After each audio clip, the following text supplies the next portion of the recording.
Welcome to the channel. Today we are going to explore how to change your location in the Fitbit app.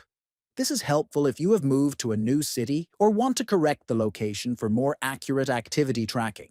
You will know exactly how to update your location. First, open the Fitbit app on your device.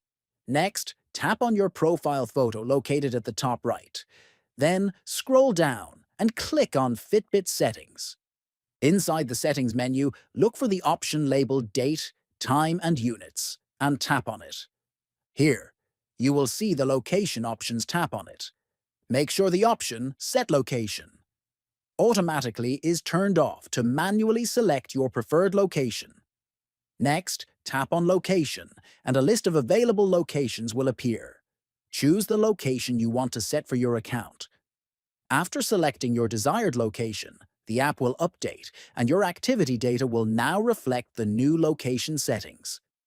If you found this guide helpful, make sure to subscribe to the channel, leave a like on this video, and share it with friends who use Fitbit. Thanks for watching and see you in the next video.